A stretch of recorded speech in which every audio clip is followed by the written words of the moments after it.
we're in trances, going off to different places, different planets. Watch your aura pass me by, losing balance. What if we run out of time and second chances? Empty-handed. You like the fast life, you like to drive and get down and dirty, act like the bad guy. You want some love, me like when you feel like calling at midnight. You got the best of me, you got me losing sleep. Hey, what's up you guys? Welcome back to the Real ZB. Today is the start of my favorite month of the year. Yes, you guessed it, it is my birth month, okay? I am turning 30 in a few weeks. Can we talk about that for a second? I am so excited to be 30, flirty, and thriving, child. After 40, I feel like 30 is my second favorite age that I have been looking forward to since the day that I was born, basically. I feel like I've been 30 since I was 15. Okay? So, in the spirit of turning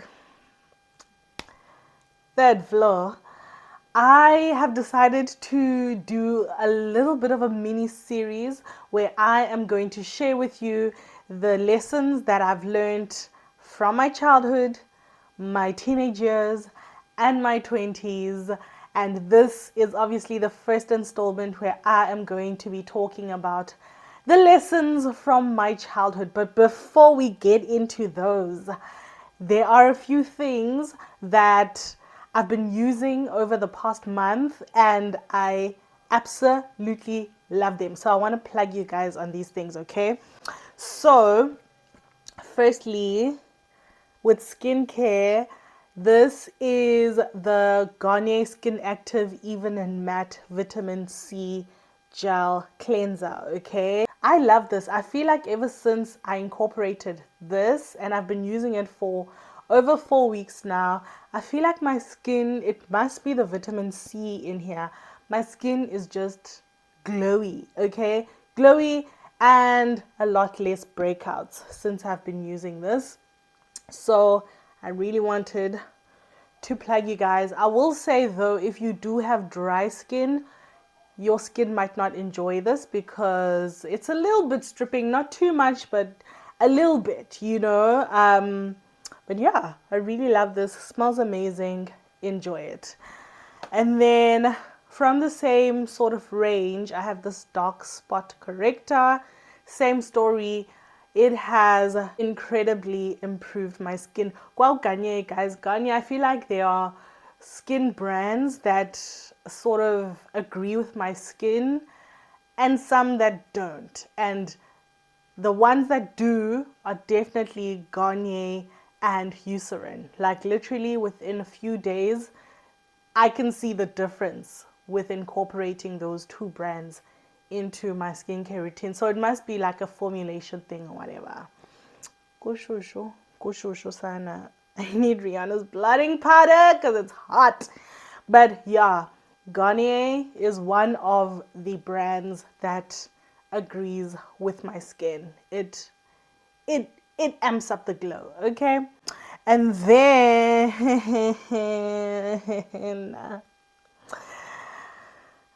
Ariana Grande Cloud Perfume. Listen, I thought this perfume was overrated because a lot of people that I like, both locally and overseas, would rave about this perfume. And I'm like, how good can a perfume be? Okay, until I went and tried it myself.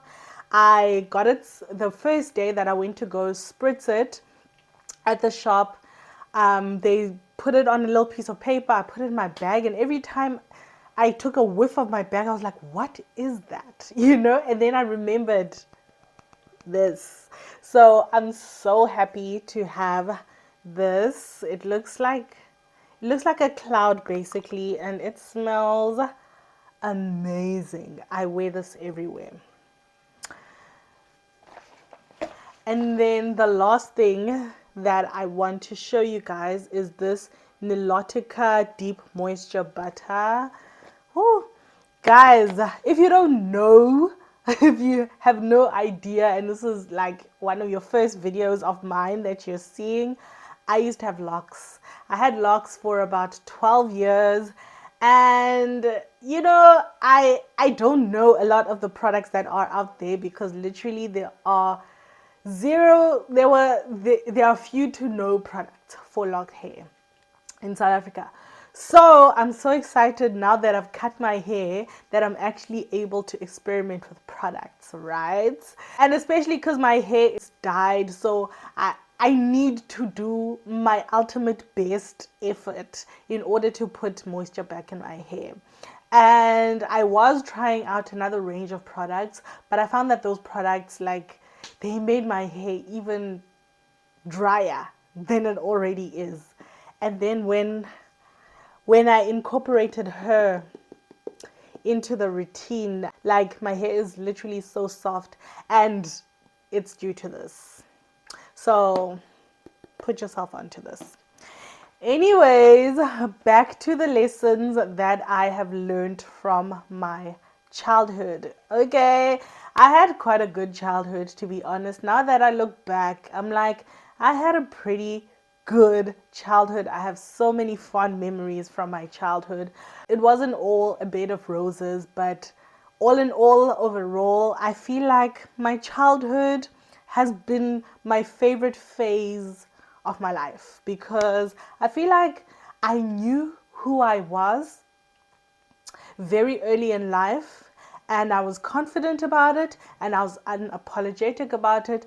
But as I got older and as I got into the school system, I started to realize some things, and I started to hide who I am. So, these are the lessons from my childhood. My first lesson that I learned from my childhood is that I need to not be afraid to try new things. When I was younger, I probably did every sport or majority of every sport or cultural activity that was on offer, and I did my best to be good at everything that I tried. I did tennis, I was good at that. I did netball, I was excellent at that. I did public speaking, I did drama, I was good at those. I was in the choir. So I did hockey, I was excellent at that. I did dancing, I was amazing at that. So I wasn't afraid to try new things. I wasn't afraid to just dive in. I wasn't afraid to try new things. Like, I remember, I think it was grade R or grade 1, where basically my grade was to swim together for the first time. And before that, I didn't go to these prep schools. I went to a local creche. So before grade R, the only contact that I had with swimming pools was Orient. And I would be there with those floaties, and I'd have a tube. So those things made me think that I could swim. Okay. So when it came time for me to swim and race against other children, in my mind, I was like, I can do this. I'm good at swimming. I love water. And as soon as that whistle went on, I jumped into the water. Everybody else dived. But you know what? I stayed in my lane. I could not float. I was that day years old when I realized that I don't know how to float on my own. So, do you know what I did? I walked to the other end of that swimming pool and I walked back. The other people that were swimming with me swam there and back. They were quickly finished with the race.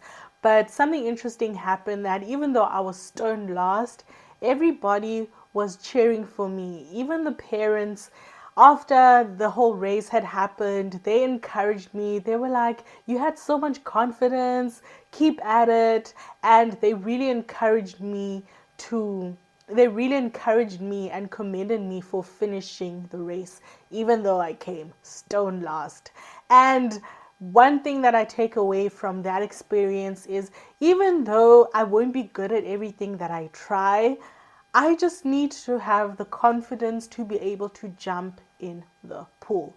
So into my 30s, I am looking forward to new challenges and trying new things, things that may scare me. I may be afraid, but you know what? I'm going to do them anyway. Another thing that I learned from my childhood is to always stand up for myself. Now, this is also a grade R story. I remember this so distinctly, like it happened yesterday. So, like I said, I didn't go to a prep school or a preschool that the rest of my peers had gone to. So, I basically didn't have many friends in grade R at the beginning. I only had one friend, her name was Shauna. I don't know what it was about me, but she gravitated towards me from day one, and we were two peas in the pod since then. Anyways, this one day, it must have been like recess time or break time, and I was playing on the swing. No, not on the swing, on the seesaw. I was sitting on the seesaw, and just minding my own business, playing on the seesaw, and then this pair of twins came up to me with some of their little friends, and they were like, "Get off. We want to use the seesaw now." And I looked at these girls, I was like, "Why? Why? Can you not see that I am playing? Can you not wait your turn?" And they were like, "No, it's always our turn," or something stupid like, "Do you not know who we are? Get off the seesaw now so that we can play." And I sat there, even though I was low key done playing on the seesaw, but I just wanted to show them something. I sat there, I was like, "I'm not leaving. I'm gonna play here until sibizwe eklasini. I'm not getting off." And they thought I was joking. They called their little friends and they were like, "We're gonna tell the teacher." I was like, "Tell the teacher. Tell the teacher. I don't care. The teacher's gonna find me sitting here. What are you gonna tell the tell the teacher?" So from that experience, I learned that I have the ability to stand up for myself, and I need to always remember that, especially in situations where I feel like there's an injustice against myself. I need to, man up, be that little girl on the seesaw, and stand up for what I know is right.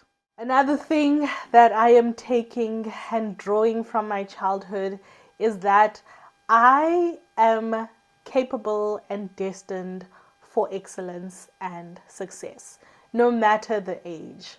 I am smart, I am capable, I have many talents. So I draw this from a particular experience when I was actually in grade 6, about 12 years old, when I made the South African team for dancing for the first time. For me, at 12 years old, this was one of my biggest achievements.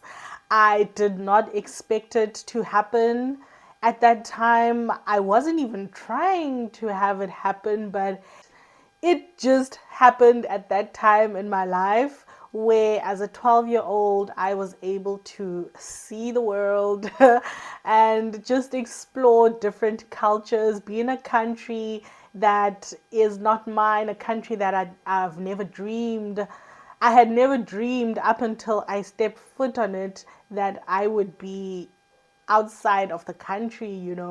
So, what I want to take away from that experience in my 30s is to not sell myself short, because, as you go through life, you tend to realize some things, in the words of Kylie Jenner, and sometimes those things can, live rent free in your mind and then turn into insecurities, and then you can tend to beat yourself up or sell yourself short when it comes to certain things.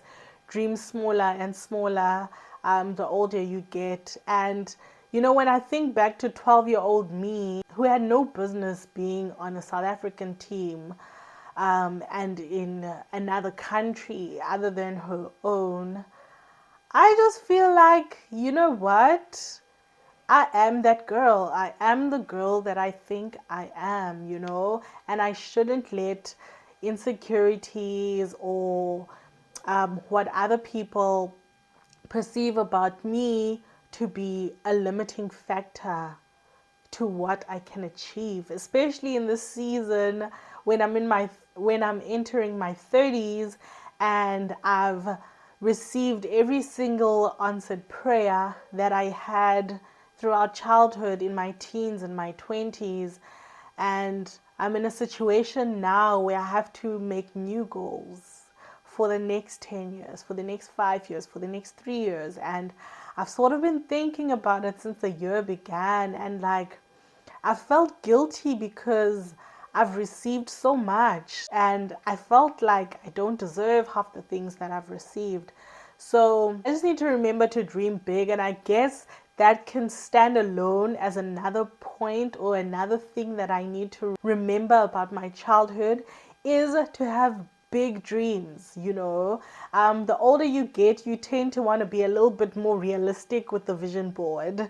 You tend to want to put things that you know you're going to achieve within 3 months, 6 months, just to give yourself the confidence to be able to go for your bigger goals. I'm encouraged that at the start of my 30s, as I'm thinking about my goals and the things that I want to achieve in my 30s, I'm just encouraged to dream as big as I did when I was a child, because if you think about it, the things that I was hoping towards, I was dreaming for, I was yearning for when I was younger, are now my reality as I'm entering my 30s. So why not dream as big as I can as I'm entering into my 30s, looking forward to my 40s? Something that I can also learn from mini me is to always make time for the things that I enjoy. So, one thing that I love about the school that I went to is that we were encouraged to participate in as many activities as possible, but not only that, but to have like a full rounded balance of education. We were encouraged to participate in cultural activities, pastoral activities, which were like service efforts and service projects and service societies, and just service and leadership within the school. We were encouraged to excel academically, and we were also encouraged to participate in sport. So, those are the things that I am trying to incorporate into my adult life now. I'm trying to dance as much as I can because I do really love to dance, even though I'm not going to do it competitively, but it's nice to take a contempt class every now and then just to shock the body and to relieve the strength. I've joined a group of ladies and we are forming a fun netball team, sort of like a social netball team, where we meet on Fridays, play netball, have a little bit of fun, but also have a little bit of exercise as well. I I try to sing as much as I can. I try to sing as much as I can. There was a period in my 20s of many years going by without me singing, and I just try to sing as much as I can now, okay? I will just put on a karaoke instrumental soundtrack and I will just bang out those. I'll just bang out those tunes as if I'm on stage or something. I don't have to be doing something for the sake of being seen by other people, but as long as I enjoy it, then that's enough for me. I can sing in my shower and that's enough for me. As long as I'm getting those notes out, it's enough for me. So that's one thing that I'm trying, especially this year, to incorporate. Make sure that I'm having a nicely balanced life. As much as I'm trying to be corporate girl Z, trying to climb the corporate ladder, trying to be good at work, but it's also important to feed the other aspects of my soul and feed the other aspects of my personality, the things that I used to love when I was a kid. Another thing that I'm taking from my childhood is the fact that reading is important. When I was a kid, you guys, I used to love reading, okay? My mom made me a library card, and every so often we'd go into Vincent Park Library, and I would spend hours just going through the books, touching them, smelling them, reading them, and eventually taking out the books that I wanted to borrow from the library. And as I progressed, in my primary school year, I used to every so often have a book that I was reading. I would even reread some of my books over and over and over again, just for the sake of reading. And that is one of the things that I have strived to do as I am becoming the adult that I want to be. I've got a little small collection of books that I've been collecting since, a few years back when I started being serious about this reading thing. But reading is such an important thing for me because it doesn't matter what genre of books that I'm reading, but it opens up my mind and it opens up my perspective and it opens up my vocabulary, and it also just relaxes me, as I am trying to not be on my screens as often. Reading is one of those things that just makes me live in another world. It opens up another world. So reading is so important. Reading is important for my job, but it's also just important to relax me in a way that, to relax me and entertain me in a way that screens such as television, laptop, social media on my phone do not. So I'm really enjoying reading, especially this year.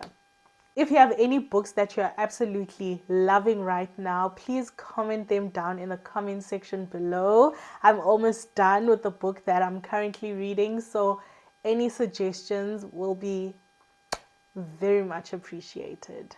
Please and thank you.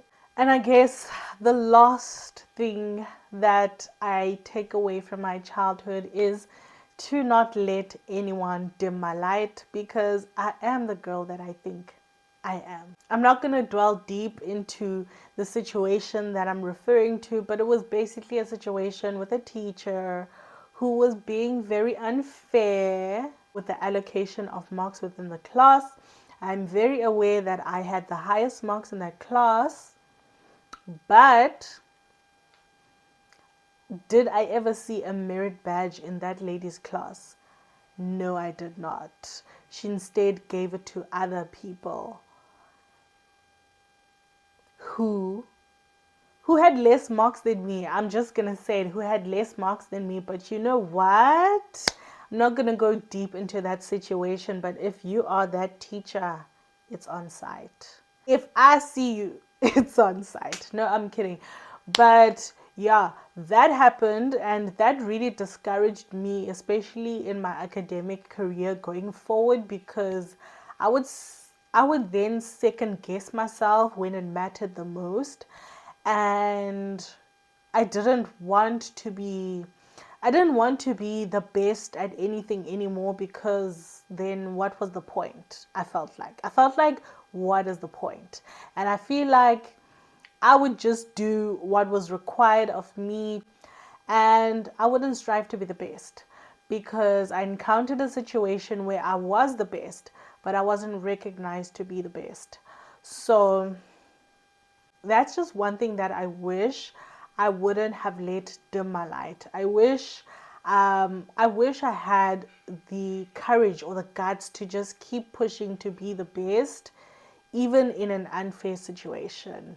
So that's one thing that I'm taking into my 30s, that doesn't matter if I'm recognized or not recognized, whether I'm applauded or not, I'm just going to strive to be the best that I can be, and that's enough for me. Last week, I was answering some of your burning questions from over the past few months. So if you missed that, go ahead and click on this video, and I'll see you next week for another one. Thank you so much for watching, guys. Bye.